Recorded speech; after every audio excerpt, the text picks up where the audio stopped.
Alrighty, y'all. So the next thing we're going to be looking at is the so-called Polish corridor. This is where World War II starts.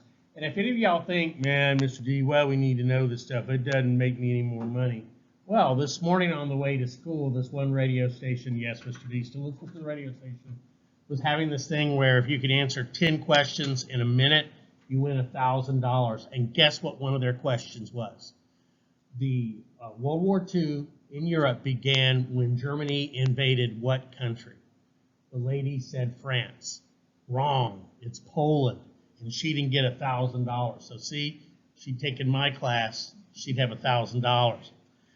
Now, so the deal here, if you look at the map, which hopefully will show up here, there we go. At the end of World War II, or World War I, Poland had been essentially kind of recreated. There'd been a Poland off and on in history, y'all, but the problem was this: there was really no ports for Poland, and what they did is they cut through this area here, the so-called Polish corridor, to give the Poles a port right here in what was called Danzig. Today is known as Gdansk, and this essentially, y'all, cut Germany off, right? It cut this part, East Prussia, which is sort of the Prussians are kind of the heart of the Germans, cut them off of there. So Hitler, y'all, he demanded that the Polish corridor be ended, that he be able to connect with his fellow Germans. Remember, as a fascist, as a nationalist, and this had been his explanation for Austria and the Sudetenland, he was trying to unite all Germans together. Now, the British and French threatened war. They said, look, Hitler, you've gone into the Rhineland, you've gone into Austria, you took the Sudetenland, then you took all of Czechoslovakia. This is it, Well, Hitler, y'all, had, the appeasement had worked. They had bought him off by giving him what he wanted, just like a screaming baby. So this time, the British and French said, Hitler, if you go into Poland, it will mean war. But by then, y'all, Hitler had such a lack of respect. He believed that the British and the French would do anything, would sacrifice anybody to avoid war. But this time, he was wrong. And when the Germans do go into Poland on September 1st, we end up getting World War II. There you see kind of where the corridor is, right here. All right, so it is the invasion of Poland on September 1st, 19 marks the beginning of World War II. So there you actually see the date. Like I said, if that lady had known that, she would have $1,000 more, okay? Now, so I'm just looking at my notes here to make sure that I have those. This gets kind of short when we get to this point. The Germans move through. The Poles fight heroically, but they don't have the weapons. They don't have the numbers. And the Germans are going to use a new type of tactic that you guys should know. And this type of tactic is called Blitzkrieg, or lightning war. Blitzkrieg, literally in German, Blitz, lightning, Krieg, war.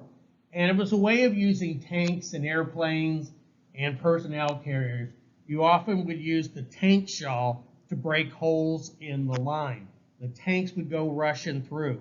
And then you would have half-tracks, armored personnel carriers, with troops in there who would go seize places. In the meantime, you had bombers hitting bridges and things behind, keeping them from bringing over reinforcements. And then finally, as the enemy retreated, you would take that land. So instead of the fighting that went, meter by meter, yard by yard in World War I and cost thousands of lives, World War II is going to be much more a mobile war. It could be going miles and miles in a single day. And this would be perfected and used even more in France. Now, in the meantime, don't forget, the Soviets, right, had made a deal with the Germans. And the Soviets, y'all, come in and they take the eastern part of Poland while the Germans are taking the western part. So Poland, y'all, is between the two, and they surrender. Now, I'm kind of jumping ahead because this is more world than American. the French, y'all, had a real false sense of security. They had had very, very heavy losses in World War I, and they decided to spend billions and billions of francs to build what they called an impregnable line, okay? And this impregnable line ran from Belgium up here all the way down to the Swiss border, right? You see the Maginot Line. Well, and it stopped right here where there's a bunch of forest. Because the French believed, y'all, that the forest would keep the Germans from being able to come through with their tanks and other vehicles. Now, this Maginot Line, as it was called, named after the guy who created it, Maginot, it had railroads underground. It had these little turrets that would stick up that had cannons in it. Anybody who would attack it directly would be wiped out. And this was the French solution to how to deal with Hitler. Well, what do you think Hitler and the others do? Well, they went right around it, right? They went through what's called the Ardennes. So why did it not work? The Germans went through the forest. The forest, as I said, known as the Ardennes, Ardennes. Now, this also has a connection to later on in World War II. As we and the British all are advancing after we land in Normandy, right on Christmas when there was awful weather, the Germans are going to launch a counterattack again through the Ardennes, okay? Now, France falls pretty quickly, y'all. Okay, the problem was it stopped in Belgium. So France gets invaded in late May, early June. So does Belgium, so does the Netherlands. Here you see a very famous picture of this Frenchman crying. I think I've got him on the earlier page, okay? You see the Germans marching on the Champs-Élysées with Napoleon's Arc de Triomphe in the background. And Hitler actually came and toured Paris. Hitler had been an art student. He'd been a painter. He appreciated architecture. In fact, he brought his chief architect, Albert Speer, with him, and they took him around all through Paris. The next thing is when the British all had sent over what was known as the British Expeditionary Force, the BEF, thousands of men, thousands of tanks and weapons and things like that. And what ends up happening is, of course, as France falls, they got to get out of there, or they're going to spend the rest of the war in prisoner of war camps. So they make their way to a small town on the coast called Dunkirk, right? Is how we pronounce it in English, Dunkirk. And I don't know if you guys saw a movie a few years ago. It was a Christopher Nolan movie. A lot of people liked it. I found it kind of dull, but it did have some amazing moments. But what happened was the British troops, they had to get them off, and this was a victory, believe it or not. It was a miracle, some people called it, because they didn't have enough ships to get all 300,000 or 400,000 men they had over there, y'all. So they asked anybody who had a ship to go over to Dunkirk. Maybe you could hold 10 or 20 troops, but you would take what you could. Now, they had to leave their tanks behind, they had to leave their heavy equipment behind, but they saved these men who would be very, very useful and experienced for fighting later. So we consider that a victory by retreating because they saved their army, okay, and that's at Dunkirk. Now, following this, I don't know why it keeps saying that. Now, France, y'all, for the rest of the war, is going to be divided. This part of France, known as Vichy France, would be allowed to stay independent and not occupied by the Germans. Now, ultimately, the Germans do take it over. The man who was given charge of this had been a World War I hero at a place called Verdun, Henri Pétain. And Pétain was made the leader there. So Paris, y'all, was occupied by the Germans, but they kept that. Now, so Vichy France was the unoccupied part. There. Now, the French Resistance. Now, the leader of the Free French was Charles de Gaulle, D-E-G-A-U-L-L-E, D-E-G-A-U-L-L-E. And one of the things AP does like you guys to to know about is some of the difficulties Americans had, Eisenhower had dealing with our allies. De Gaulle was very arrogant. He was very, very hard to work with. And nevertheless, he represented those French who chose not to live in Vichy and who chose not just to give up and live under the Nazis and occupy France. But there was a group called the French Underground, or sometimes the French Resistance, the Maquis. These were ordinary people by day, but at nighttime, what they would do is they would carry out like bombings or guerrilla attacks, maybe blow up a rail line that the Germans were using, maybe blow up a factory. When American and British pilots and crew had to parachute when their planes got shot down or whatever, the resistance rescued them and sometimes were able to get them out of the country. And these people paid a lot, y'all, because if they got captured, they were tortured terribly to get information, to arrest more people, and then, of course, they would be executed because essentially they were acting as spies. When we invade France, we send out coded message to these people. We even would have planes fly over and drop them supplies, ammunition, radios, and stuff like that. They did a lot, y'all, to restore some French honor because so many French were disappointed with how France had just fallen so quickly. These people could, brag and say they had done their part. Now, with the fall of France, and now with Belgium and the Netherlands all gone, and I didn't talk about Norway also falling, y'all, and Denmark falling, and of course, Spain is considered neutral, but it's pro-Hitler. And Italy, of course, is pro-Hitler. So basically, y'all, the only thing left in Europe to fight the Nazis is Great Britain. And here's a picture of their prime minister, okay? And this would be the next target, the island of Britain. Now, the thing is, he couldn't just drive his tanks across the water. Britain is an island, right? It's surrounded. You can see it in this picture here. So he is going to have to do something. First of all, he has a much smaller navy than the British Navy, but he does have a big air force known as the Luftwaffe, right? The Air Force, the air weapons.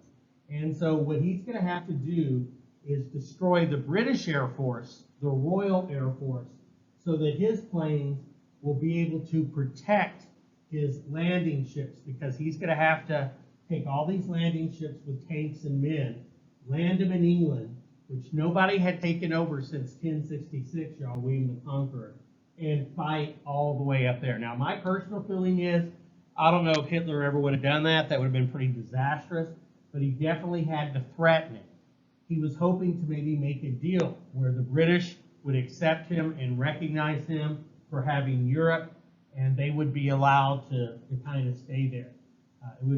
It was hard enough for us and Canada and Britain, y'all, when we had to invade from the United Kingdom and retake France in 1944.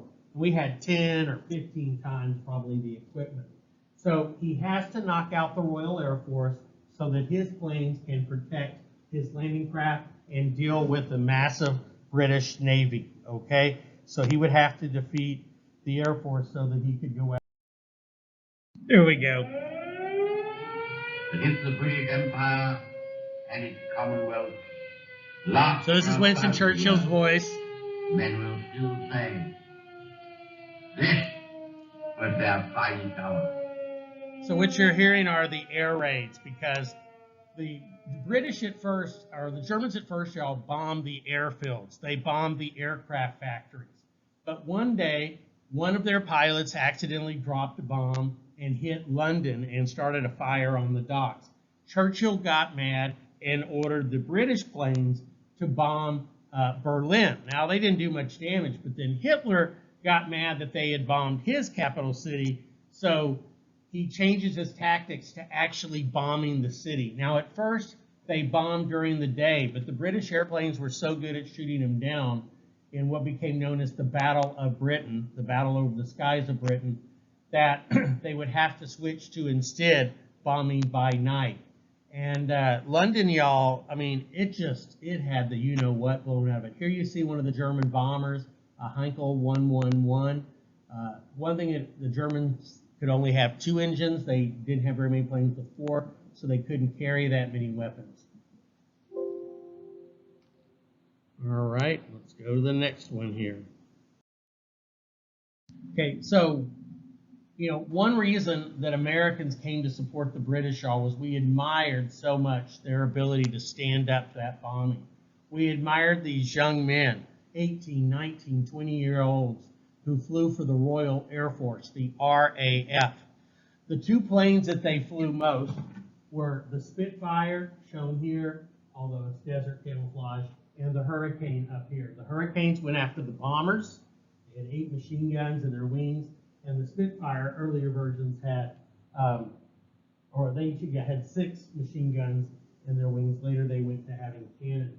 I actually got to fly one of these and pilot it a few years ago. I was at an air show back in, when would it have been, 1993? No, 91. And talked to the pilot, gave him a lot of money. It had 2 seats in it. And so we were able to take off from Galveston, or from Ellington here, and fly down to Galveston, fly over the bay, and then he let me fly it. And it was awesome, y'all. Going over 400 miles an hour, going up and doing loops, doing snap rolls or barrel rolls, things like that. And got to fly for over an hour. Still one of the great, great moments of my life. Now I'm going to show you guys a scene from Pearl Harbor, which hopefully will actually play.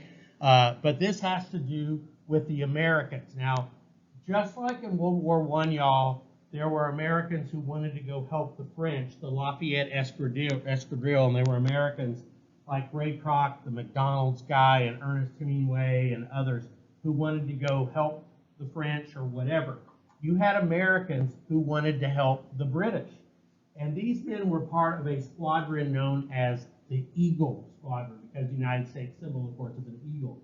And so they took their skills, and they made their way to Great Britain, and they flew against the Germans. And this is a scene from the movie Pearl Harbor.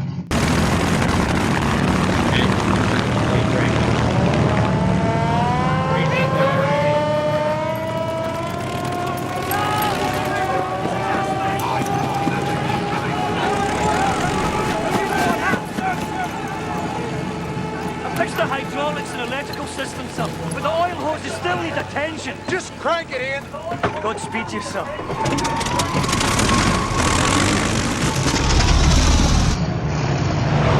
Those are actually Red section, take the bombers. Blue section, look out for fighters. Bombers dead ahead. Let's drop it on and give them a reception. Red 2, follow my lead high side. Go right at the lead bomber. Following you, Red 1.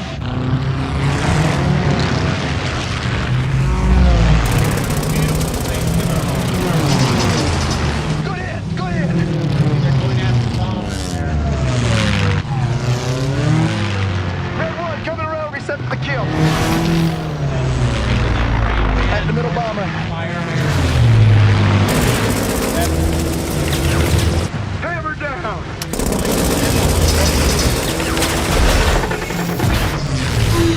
We got him. Nice shot, Red 2. I got 2 MEs dead ahead. Those are the German fighters. I'm on him. I'm on his tail. Hammer down. I got one of them. Now, if the British got shot down, they would sell out and say their country. If the Germans got shot down, they, of course, would have to.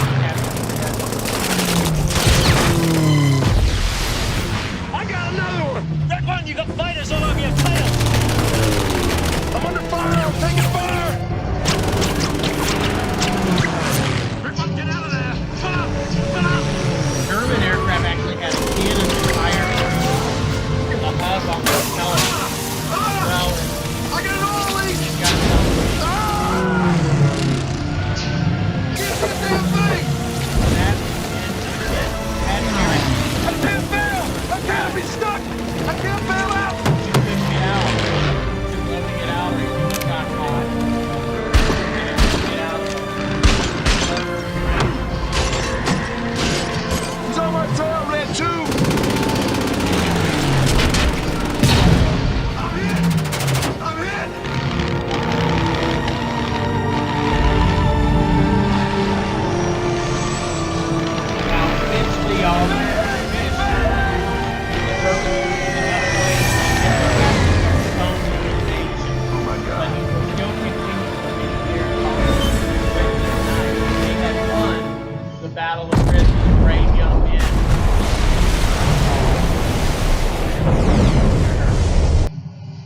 one of the people that's going to do a lot to get Americans to be very, very pro-British is this man.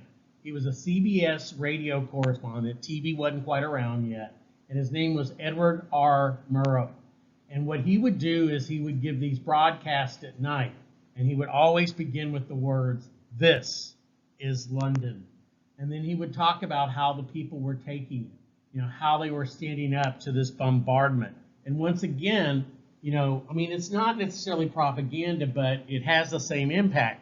Americans are very, very sympathetic. Like a lot of Americans are sympathetic to the Ukrainians and their fight against the Russians, right? You hear all kinds of stories of brave battles and what the Ukrainians, even though they're much smaller in army and everything, have been able to accomplish. And so Edward R. Murrow does a lot to get Americans to support the war.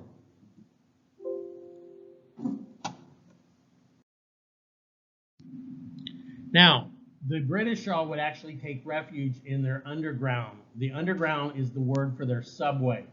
They don't, to them, a subway, y'all, is just a little thing that you use to walk underneath a street. They call their, what you and I would call subways or subway trains, they call it the tube, or they call it the underground. And this is where a lot of these people stay during the night, y'all. Once again, here's pictures of Winston Churchill with his famous showing the symbol for V for victory. African Americans are going to turn that around and do V for victory over fascism, but V for victory over racism back home. And when the battle was over and the British had won the Battle of Britain, he gave a speech in which he said, "Never in the field of human conflict was so much owed by so many to so few." And there you see it on a postcard. Now, the next thing is Germany, you know, Berlin and Rome had already formed an axis. But now the Japanese join up with it. It becomes known as the Tripartite Pact. Now, the way this is supposed to work, though, y'all, is if Japan were attacked by the United States, if Germany or Italy were attacked by the United States, and it was basically an anti-American treaty, the other would have to come to their aid. It did not require you to go to the aid of your allies if you did the attacking. But in fact, that's exactly what the Nazis do. After Pearl Harbor, Hitler, 2 or 3 days later, just goes ahead and declares war on the Americans as well. But as you guys will see, we'd already been in a unofficial war for. So the next part here is how we tried to stay out of this war and how we had to prepare for it. Very, very similar to World War I. If I think of any differences, I'll bring them up because it's the kind of thing AP could ask you to do for comparison and contrast, right? Is this kind of. Now here's your key concept. Once again, very similar to the years before our entry into World War I. In the 1930s, Americans are concerned about fascism. We're concerned about these totalitarian governments that want to control every aspect about your life. But we were not ready to get into a war again. Remember, we felt like we'd been tricked into World War I, and World War I was awful, okay? So the United States is going to be very, very hesitant. As I've said before, Franklin Roosevelt is going to kind of have to drag us kicking and screaming into it. And finally, it's going to be the Japanese who attack us at Pearl Harbor that's going to drag us into the war. Now, to try to not have the same things happen to us that had happened to get us into World War I, we passed a series of neutrality acts. I'm not going to expect you to know what all of them are, but you see this cartoon here, and you see Uncle Sam standing there. Now, we've got the Atlantic Ocean, Africa, and Europe. And Uncle Sam is saying, it ain't what it used to be. In other words, this separation, this ocean that used to protect us from any potential war or any enemy, y'all, just isn't big enough anymore. People have planes, they have ships and stuff. So what were the neutrality acts, basically? Well, and I thought I'd have a slide on this, but I didn't. But after World War I, y'all, there was a committee known as the Nye Committee, N-Y-E, the Nye Committee. And it held these hearings. And it basically said, look, America had been tricked into this war. How? Well, all these arms manufacturers, all these banks that were owed money, basically got us into the war. People call this the merchant of death argument. The merchant of death argument, that these people were selling war and they wanted money, so they got us into it. So Americans did remain neutral, and FDR prepared us for war. Like I said, you don't need to know the dates of these, but basically what we tried to do was not do the same thing that got us into World War I. We could not send arms to them. This is 1935. American citizens could not go on ships of countries that were fighting. We didn't want another Lusitania, where Americans died on a British ship sunk by the Germans. We couldn't loan money to belligerent people fighting. And in 1937, we could not send weapons to different sides there. Now, all in all, what these tended to do, y'all, is they tended to benefit the aggressors, because Hitler and Italy, they already had plenty of weapons. It was the countries they were invading that needed our help. So it sounded good. It kept us out of war. It kept us from loaning money and all that. But it made those countries being invaded the victims of aggression. Okay, so y'all know what quarantine is. Thanks to COVID, we all heard about quarantine. Originally, it meant you had to be kept 40 days away from everybody. So FDR, this is something that they could ask on an AP test. They might give you guys an excerpt of it. As the threat of the war grows, and remember, I mean, I'm reading this massive book right now on Pearl Harbor. It's like 800 and something pages. And a lot of it is just how much Roosevelt and everybody was focusing on the Germans. They just saw the Japanese thing as a sideshow, right? And so everything is about helping the British, remember that little island that had won the Battle of Britain, have them survive. Because the fear was, if Britain is lost, how the heck are we ever going to get the Germans out of there? And the way Britain will turn out to be, y'all, it'll turn out to be like kind of a giant aircraft carrier, made out of, that's unsinkable aircraft carrier for our troops, for our planes to reclaim it. So as the threat of America getting into the war seems to grow, FDR would at least publicly argue for neutrality. He would act like he was being neutral, kind of like Wilson, remember, said, oh, we got to be neutral in fact as well as in action, or in spirit, as neutral in thought as well as action, is what Woodrow Wilson said. FDR isn't quite going that far, but he's saying that we're going to be neutral, but at the same time, he is building up our army. And if you remember, Wilson did the same thing. From about 1916 on, for about a year and a half, Wilson worked at building our military up. Now, in 1937, Roosevelt went a little too far. Remember how I kind of compared it to putting your foot in the hot water and maybe getting scalded or burned, and you take your foot back out? And that's kind of what happens in the quarantine speech. What he suggests that we should do is use economic pressure, boycotts, embargoes, freezing assets, all kinds of economic weapons like that, to isolate countries that we think we may be fighting, the Germans, the Italians, the Japanese, right? But the public, y'all, when they heard this speech, they were like, dude, this is a good way to get us in this war. And, they didn't have the sophisticated things that we do with all the fancy polls and things, but it was quite clear the public, was not for this. Americans wanted no part in any more. Okay? Now, one of the things he's going to do to get around the Neutrality Act, and I apologize for this being kind of small, when the war breaks out in 1939, remember, we're not in it yet. It's the British, French, and British-French against the Germans. Most Americans still wanted to stay out of it. Roosevelt is going to have to work around these various Neutrality Acts that didn't allow him to help the British directly. So he's going to be pretty ingenious. One of the things he came up with was what was called cash and carry. In other words, you pay cash, you Britain, France hadn't surrendered at this point yet, you Britain, you France, you come over here, you give us cash, because we can't loan you any money. We're not going to go on our ships and possibly get our ships sunk and get us in trouble. So pay in cash, and then you take the stuff back home. And if it gets sunk, hey, it's you. It's not us. And we're not loaning you money. And so this was one way.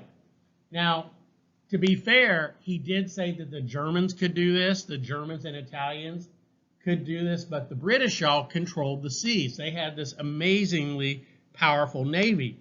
And the thing is, this, even though it was open to both sides, really this meant only helping the British and the British Commonwealth, like Canada and Australia and New Zealand, as well as the French for the brief time they were in the war. Okay? There you go, cash and carry. So that was a way to get around the Neutrality Acts that he came up with. And then here you see sort of a picture of it. Now, what's interesting is when you look at this picture, okay, I don't know if I have the zoom in on it, but, you see England over there, 3,000 miles, and you see this guy, it says U.S. aid to Britain, Rush, and this guy is carrying it. Now, if you look really closely, you see that this is a cartoon by a certain Dr. Seuss. Y'all know Dr. Seuss, right? Okay, good. Theodore Geisel, his real name, and he was a political cartoonist before he became, the guy who did all those, like the Grant things like that. Now, also like President Wilson did in World War I, in September of 1940, over a year before we actually get into the war, President Roosevelt began what's called selective service, okay?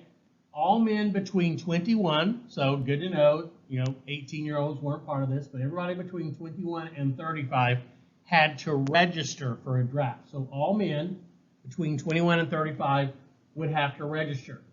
Now, it would only last for a year.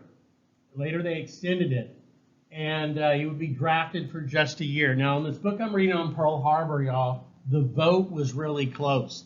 In the House of Representatives, it came within a single vote of failing because many Americans were like, we don't want to get drafted. You start drafting people, you start building up the army, because at the time, y'all, we were like the 17th largest army in the world. I mean, Portugal, was ahead of us, okay? Now, we had drafts in the Civil War. Ultimately, we had a draft in World War I. Both of those did not go over really well. People don't like being told. It's one thing to volunteer to go fight, but when you're told you have to go fight, maybe give your life, that's pretty frightening for some people. But this was the first time we ever had a draft during peacetime. And we will bring the draft back, y'all, after World War II when things start getting kind of hairy and scary with the Soviet Union. Mr. D is a big believer in the draft.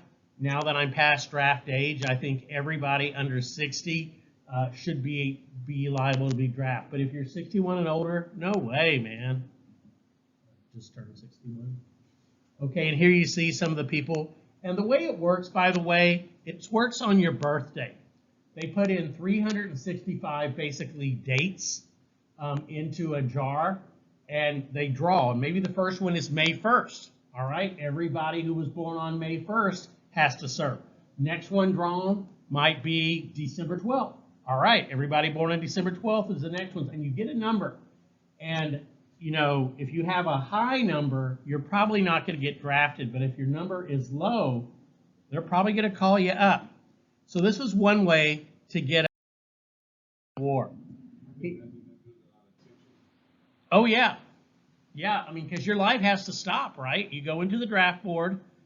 They check you out if you're physically fit enough.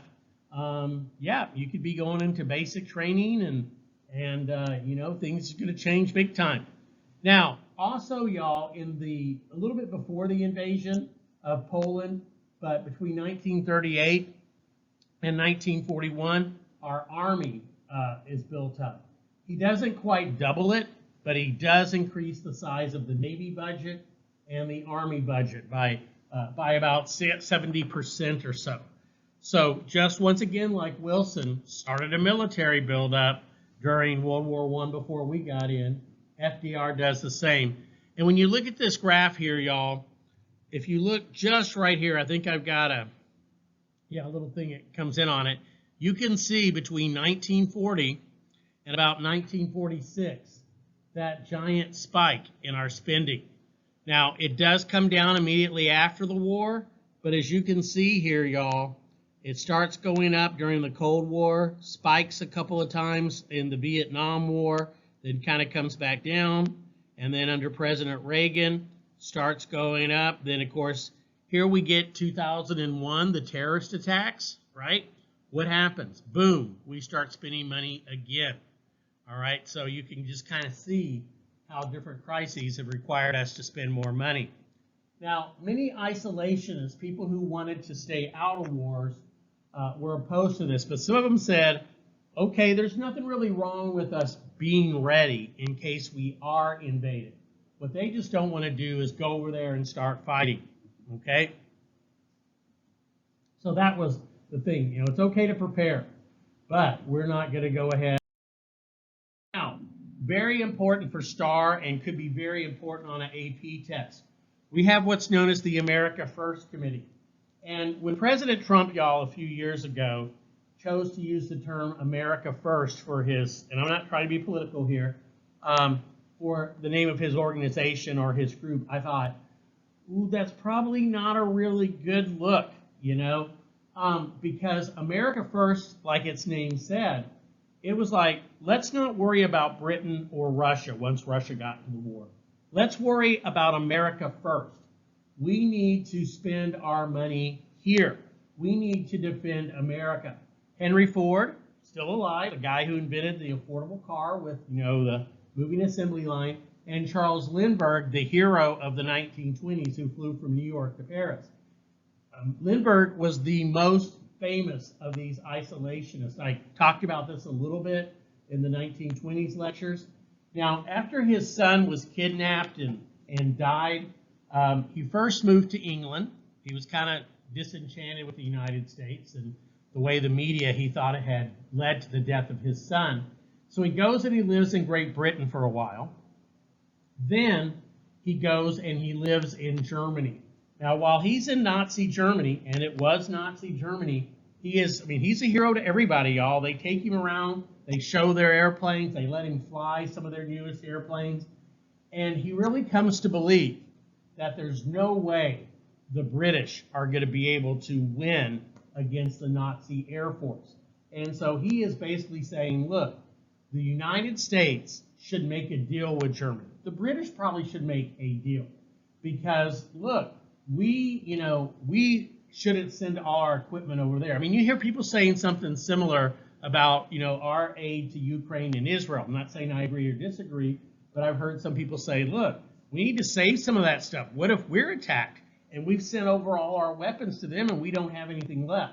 That's kind of what he is saying here. And there were quite a few Democrats and others, and Republicans, he was a Republican, who were opposed to us sending all this stuff. And the other thing too, y'all, he was really more concerned about the communists. He kind of thought, man, if we can just get the communists and the Germans to fight it out, that'll be best for all of us. He really saw the communists as like barbarians.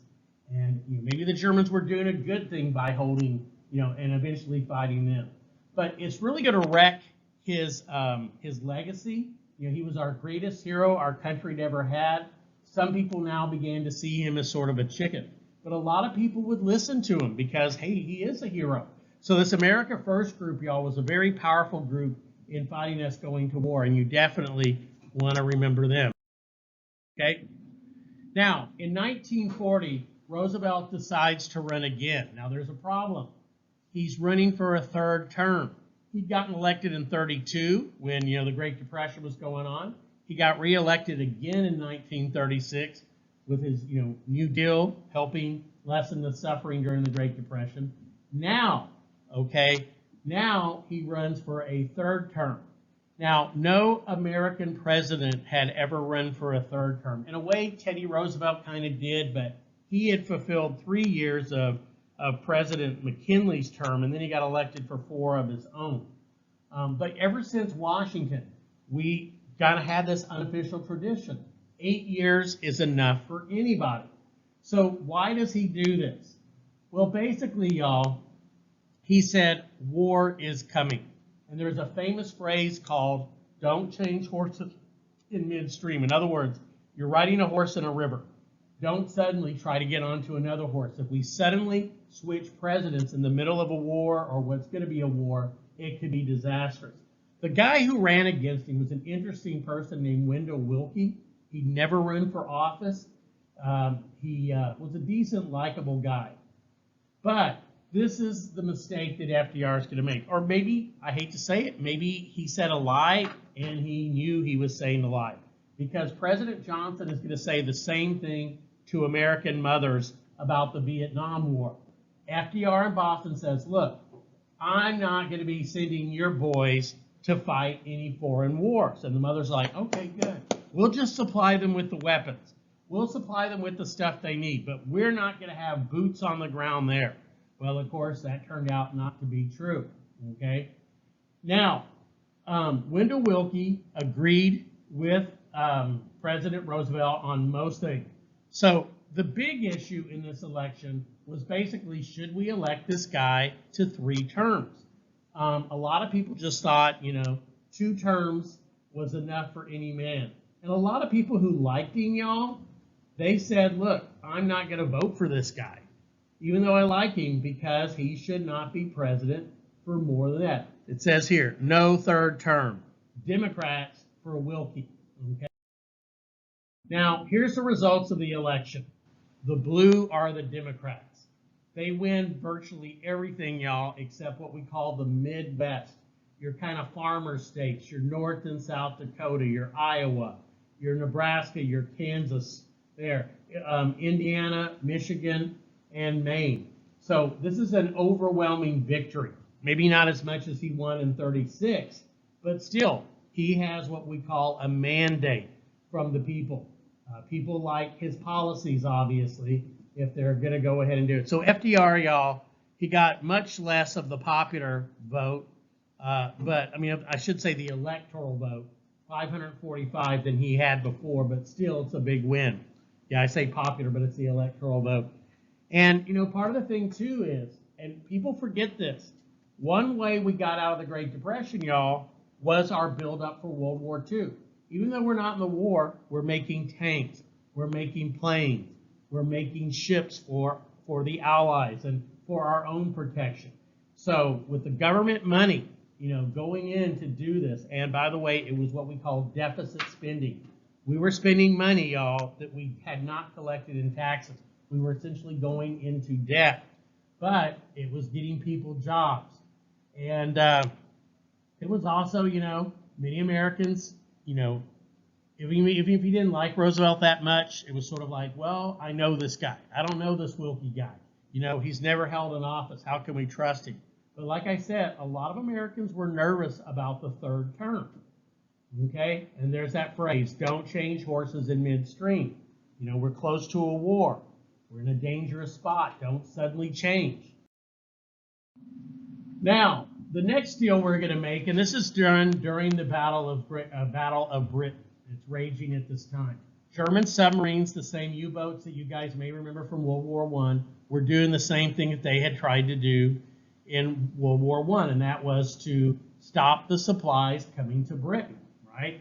Try to starve the British out. Except now, y'all, the U-boats had much further range. They could come to off the coast of Texas. There were U-boats, y'all, sighted off of Galveston, sighted down there in the Gulf of Mexico, not too far from Mexico. They were sighted right off the coast of New York. And so these boats, y'all, were attacking British ships. Churchill says, look, we need help. We need destroyers. Destroyers, y'all, are small ships whose main job in life is to sink submarines.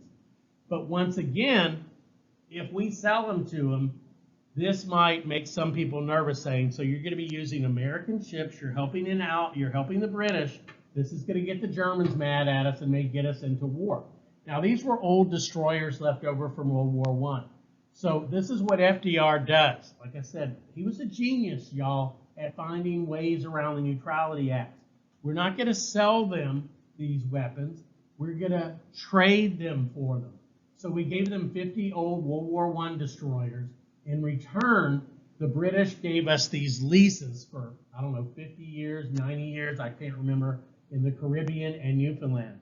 For example, where my wife and I honeymooned back in 2001 was an island in the Bahamas, the same island that Columbus supposedly had landed on, San Salvador. That was one of the islands that they let us have a base on. There were bases up in Newfoundland that they allowed them to have. And of course, these destroyers would be used to sink submarines and to escort what would be called convoys. You just didn't go across the ocean in your own ship at your own pace. You went as a group called convoys, and then the destroyers would protect them. Okay, so here you see, you know, some of the ships and stuff that were being sunk, and there are some of the destroyers that we traded. So if you kind of violated the law to do it. Now, by July 1941, and we don't know it, but Pearl Harbor is just 5 or so months away, we go to a new policy called shoot on sight. Now, what began to happen, and I was just reading this in that big Pearl Harbor book, the British, y'all, didn't have enough ships that they could come all the way over here and then escort the ships all the way back. So we start kind of pushing it a little bit further. We're not going to go all the way to Britain, but what we would do, y'all, is we would escort the ships until they got to the meridian about where Iceland is, about halfway across the ocean. Then we would turn around and go back. Now, a couple of American ships start getting attacked. The USS Greer, probably more information that you need to know, it gets attacked by German U-boats. So the Germans, y'all, fire on an American ship that is escorting halfway across the ocean a British ship. With that, President Roosevelt orders a shoot on sight. So if you see a German vessel, a German U-boat, don't wait for them to attack you, you attack them. So we're getting closer and closer into war. And what this is, y'all, it's kind of like an unofficial war. And on Halloween, right at the end of October, the U.S. Reuben James was sunk. I forgot to put that word in there. It was sunk by a U-boat. He even wrote a popular song about the Reuben James. So now they have sunk a ship and probably cost American lives. But we are not officially at war. It's kind of like, and I know this is way, way back beginning of the year, but it's kind of like when Adams, y'all, was fighting the so-called quasi-war against the French. You know, the French were fighting American ships, and we were fighting back, but we weren't officially at war. So this is an unofficial war that essentially was going on. They're supposed to see, there's some pictures of the ships. You can see the convoy back there, and there you see the good old Reuben James that got sunk. All righty.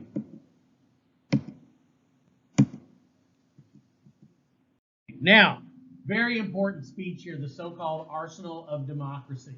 Now, an arsenal is a place that you store weapons. After winning the election for his third term, FDR thought, okay, people are supporting me, maybe I can do even more for the British.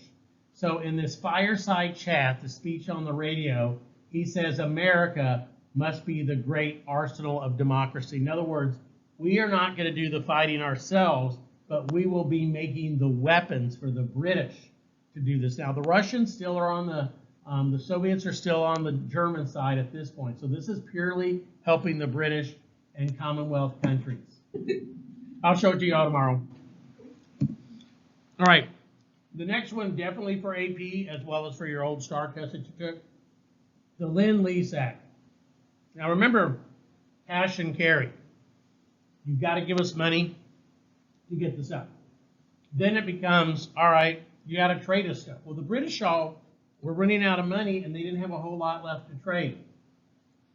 So FDR comes up with this idea of loaning money. Ultimately, y'all, are loaning them weapons. We're not giving them the money, and we're not breaking the neutrality rules because we're loaning these weapons. And hey, when the war is over, you know, you can give us the stuff back. Of course, it turns out they don't. But look at it, y'all, $31 billion to Great Britain. And ultimately, with the Soviet Union, when they get in the war on our side, $11 billion. The French got $3 billion, okay? The Chinese, $1.5 billion. South America for over $48 billion. I would say what that's probably worth today is maybe almost $1 trillion, y'all.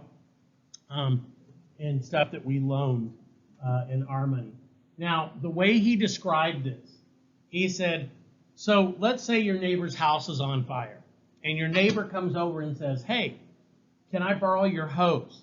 You don't say to your neighbor, well, I don't know. How much are you going to pay me for the hose? I mean, is this something I should do? I mean, what if you wreck my hose? What do you say? Here's my hose, and when you're done, give it back to me, right? He basically is saying, Europe's on fire. They need our help to put the fire out. Doesn't mean we have to do it ourselves, but we can give them the tools to put out the fire. And supposedly, America would be returned, or the weapons would be returned to America. Boy, I got the syntax messed up on that one. But you can see early on, it was showing the Lend-Lease to be a lot smaller than it was. These numbers would all go up by 5 or 6 times as we sent stuff. We flew planes from over y'all from Alaska, over Canada, to Alaska, to the Soviet Union. We shipped planes across.